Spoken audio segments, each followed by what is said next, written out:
there. I'm Nadira Jamal, hostess of the Belly Dance Geek Clubhouse online radio show.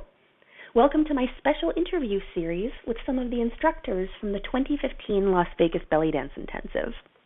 The intensive, now in its final year, will be held September 10th through 13th at the Flamingo Hotel and Casino in Las Vegas. To make sure that you don't miss out on this epic event, visit bellydanceintensive.com. My guest today is Katayoun, who will be teaching the do's and don'ts of Persian dance. Based in the Washington, D.C. area, Katayoun specializes in both Oriental and Persian dance. She performs full solo Persian shows for educational and cultural events that incorporate the diverse Iranian dance flavors. You can check her out at katayoundance.net, spelled KATAYOUNDANCE.net. Thanks for joining me, Katayoun. Thanks for having me. Can you tell us a little bit about the workshop that you'll be teaching at the intensive? Yeah, sure. The workshop is called The Do's and Don'ts of Persian Dance, and I want to kind of give everybody a chance to, one, ask some questions and get some curiosities out of the way, but I also want to go through some of the things that make Persian dance interesting and fun and unique. And one of the things I'll be focusing on is actually really highlighting the differences between belly dance and Persian dance, because they are totally different art forms, totally different dance forms with very different histories and different culture, different context. So I want to sort of make that distinction. That's going to be a big part of what I'll be doing. And then I'll also be going into what are some of the similarities, what are some of the things in the areas that can mix, because there's some of that too. And it gets a little confusing sometimes because we hear a lot of talk about the different styles of belly dance, and Persian belly dance gets thrown in there as well. And so one of my big topics is really trying to make Persian dance its own style, but also show that there are ways that you can mix it with your belly dance.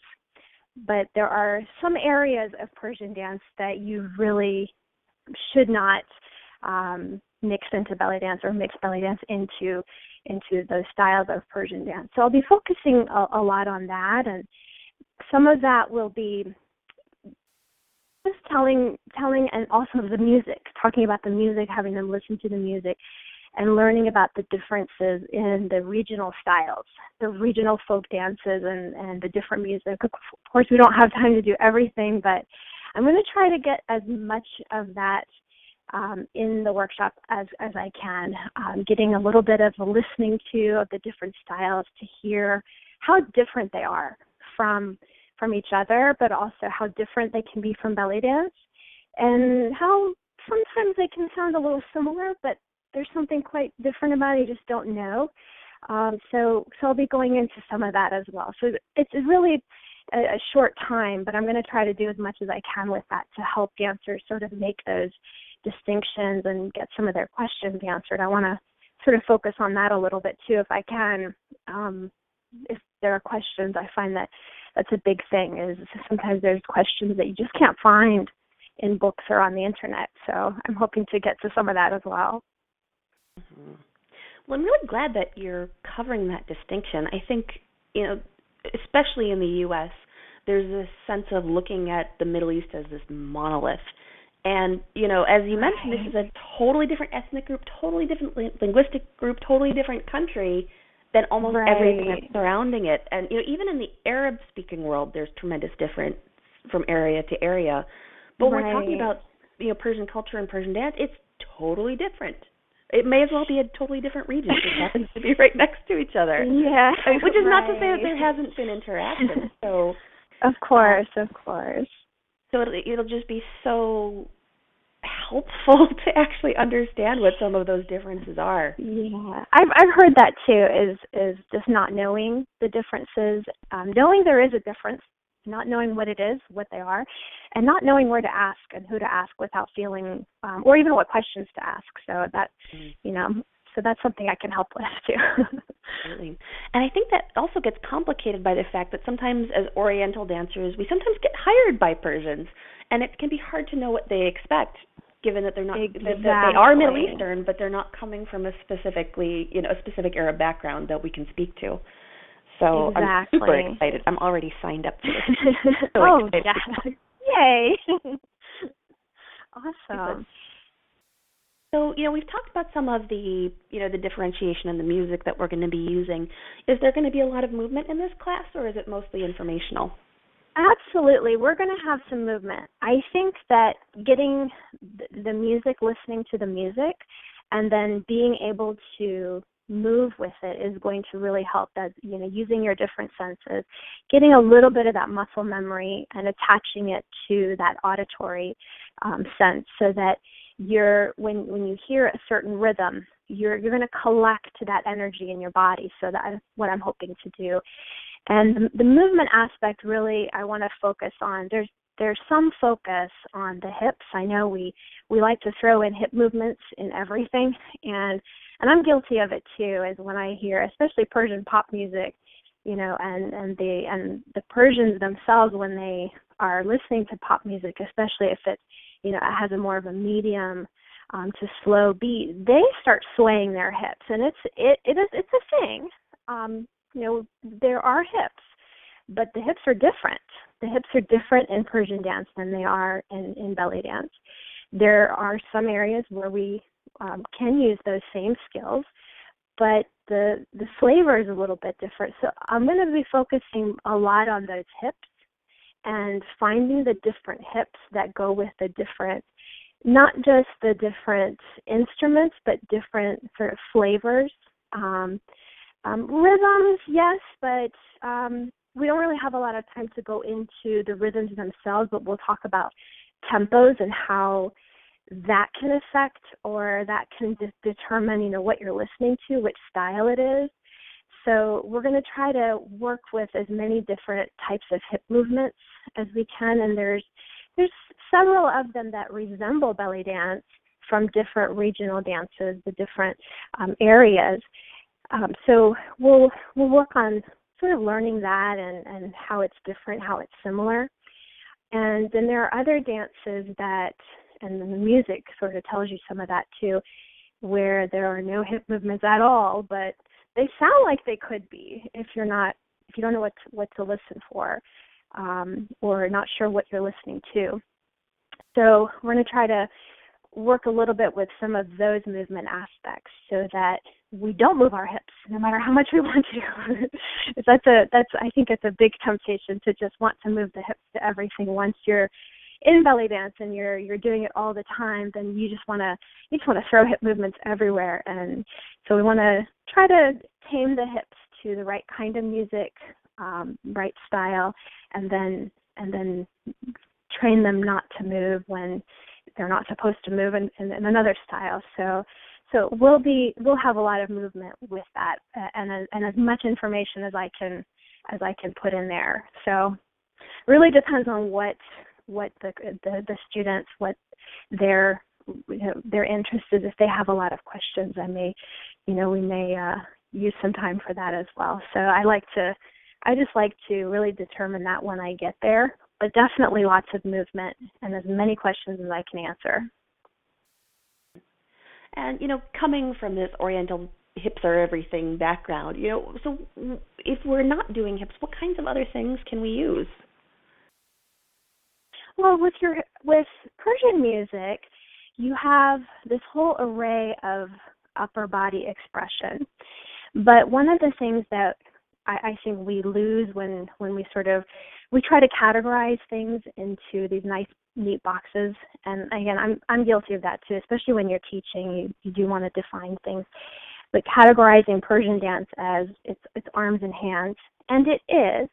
But there's also a feeling and flavor and way of moving in the body that I've sort of used a technique to describe some of that. So there's not a lot of sort of esoteric ideas in this. It's actual mechanics that I can show people that they can use to sort of figure out the different nuances of the aesthetics. So the aesthetics are actually in the technique. So I'll be going over that and how that can affect your your movement qualities and the flavor of the music. So with some of the dances, for example, some of the folk dances have these vigorous upper body, like the bandari has this very vigorous upper body shimmies, very similar to Khaliji, but the flavor is a little bit different. The mechanics of the movements are identical, really, but the way that we use them in the music and the way that we flavor it through the mechanics of the movement are going to be different. But as far as technique, it's really the same. And the music it can have that same quality to it, but it is a little bit different. And so it's just listening to the differences. I actually use the same movements for Khaliji and for bandari, but there are some things I don't do in bandari that I'll do in Khaliji and vice versa, just to keep them sort of distinct and separate. Mm-hmm. Those are all upper body, and then there's this whole array of hand movements, which are probably what we think of when we think Persian dance, and they're probably the most fluid, and they're just so beautiful. Everybody is always remarking about how beautiful Persian dance is, the beautiful arms and hands, and it is all of those things. And so I'll talk a little bit about that, but I think we're really going to focus on making those distinctions. There are some hand movements that aren't very fluid, so some of that will come in as well. And just learning, what's the differences between these styles, and most of it is regional, and just learning about the regional differences. Just because if you're a dancer and you are hired to perform at a Persian restaurant or at a Persian event, and you really should ask questions, but let's say there's not an opportunity to ask a lot of questions, and you go and you're not sure if they want Persian music, you're not sure if do they want a belly dance show. I mean, hopefully you figured out all of those things, and you figured out, yes, it's a belly dance show, but they want you to incorporate some Persian music in there, and you want to be able to pick something that's appropriate. So finding the right kind of music and learning what to listen for, I want to sort of get into that a little bit. Just really simple things. Again, very short workshop for the amount of information there is. But that's something that I think dancers really, they would appreciate. If they're in a Persian audience, they're going to want to, throw in some Persian movements, but they want to be able to do it with the right kind of music. So I have lots of suggestions on music for that. And one of the things that I think dancers worry about is that they don't want to do something that's wrong, or they don't want to pick a song that's inappropriate. So that's something that I think is another music topic. And so getting into some of the music choices and titles and how to find music and things like that. Those are, I think, questions that a lot of dancers I've heard. That's one of the things that they struggle with, is just not knowing what kind of music to use, and then how to incorporate that into their belly dance show. So we'll try to address some of that and get into those topics of the appropriateness of what movements to use and how to put it into your into your regular belly dance show, but sort of giving that little nod to your audience with that. So wonderful. And who would you say that this workshop is appropriate for? Are there some styles or levels or personalities who would get more out of it than others?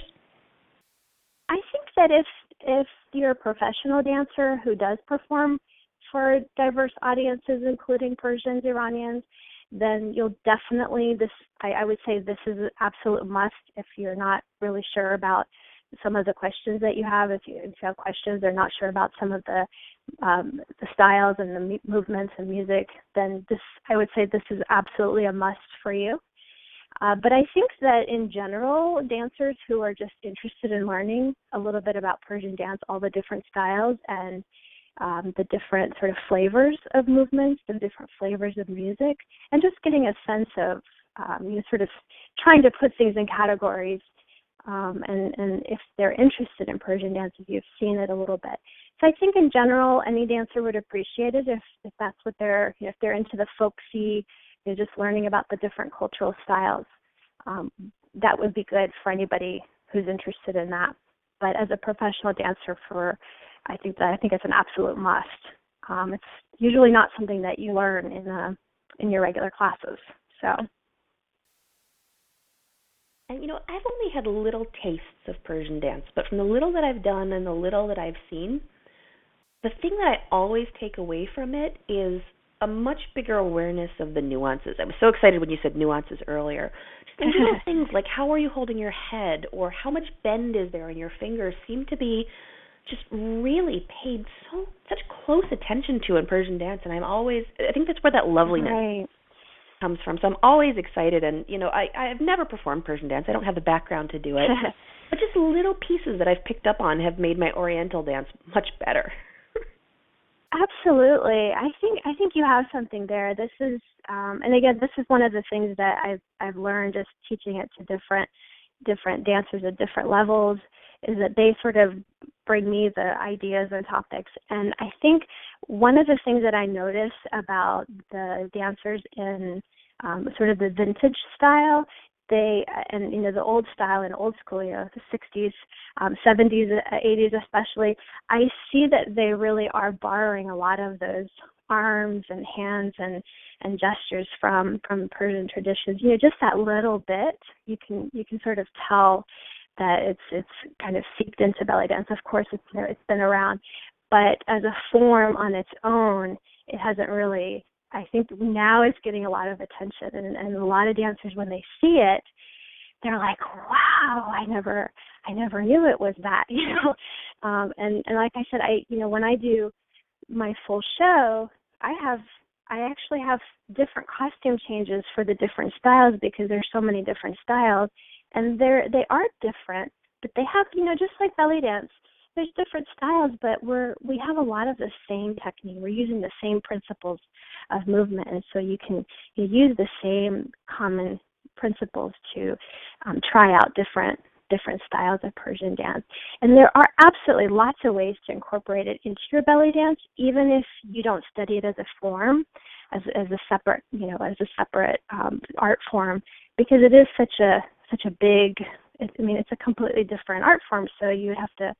You take it up with the same dedication, but there are lots of ways to incorporate it into your dancing. And I actually do it when I do my Oriental show, and I use a lot of the body concepts and those nuances to bring out the melodies in the music.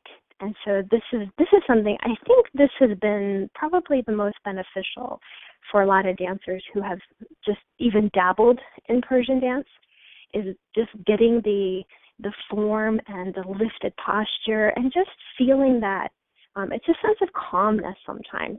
Not that we don't have vigorous movements, but even when the movements are vigorous, the music, even when it seems frenzied, there's a meditative quality to it, and this is something going to the workshop. Some of the movements and traditions have a trance quality to them, and so you kind of feel that. So it might seem frenzied, but then when you start working with it, it's quite meditative. I find it very meditative myself. So, but yeah, there's lots of different ways to incorporate it into your dancing, and through that you learn about all the different styles and how you can really distinguish it as a completely different art form, but then learn about those similarities, depending on what region the music that you want to dance to. There's Persian music from southern Iran is going to have some African influence, going to have some Arab influence, very multicultural in that respect. And then there are other styles of music from another region that, like the Kurdish music, is very distinctly Kurdish. There's a lot of that stuff where some of it's mixed and then others it's not.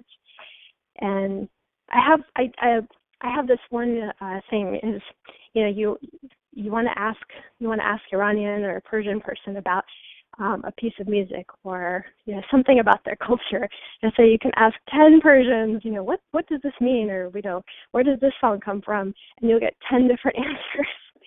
So this is something that's very frustrating for dancers trying to figure out where something comes from, and so I have my own views on that. So I hope to share some of that too, why that is.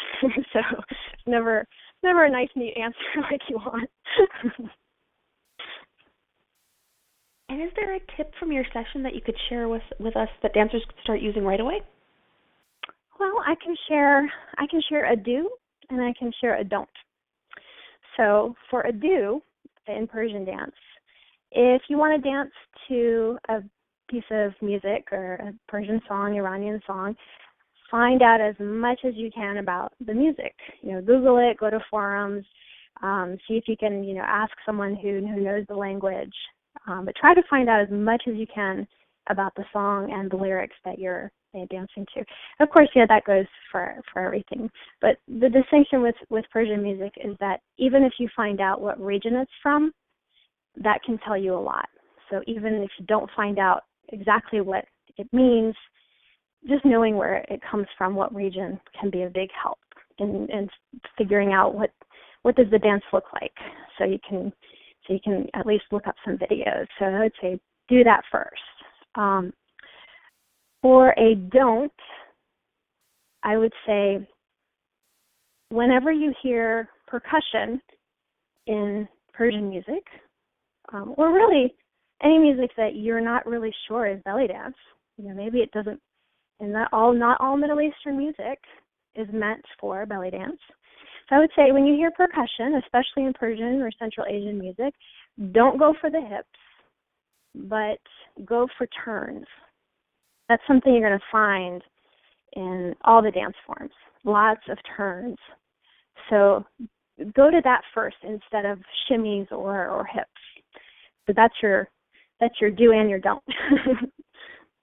Mm-hmm. Well, that's a good set to work with. Now, what are you most excited about for this year's intensive? Well, I'm excited that I'm teaching. That's very exciting for me. But I'm very excited about just meeting everybody that I've been networking with and sort of interacting with online and on Facebook. And so I feel like there's this community that has grown, on the internet, and I've been a part of it, and I feel like, oh my God, I'm going to meet all these people. So I'm very excited about that. It's just the idea that it's the last one. Hopefully it's not, but that is very exciting, and just getting to see everybody. That's just all. I'm very excited for it. Me too, and I can't wait to meet you. This is the second time we've spoken. Yeah, it's very exciting. All right. Well, thank you so much for joining me, Katayoun. Well, thanks for doing this. This is great. And thank you, everybody, for listening. If you'd like to learn more from Katayoun, you can check her out at katayoundance.net. One more time, that's KATAYOUNDANCE.net. Or better yet, join us at the intensive. This is the last time that this event is going to be held, so don't miss out. You can register now at bellydanceintensive.com. And to listen to more interviews with our fabulous instructors, visit bellydancegeek.com/Vegas 2015.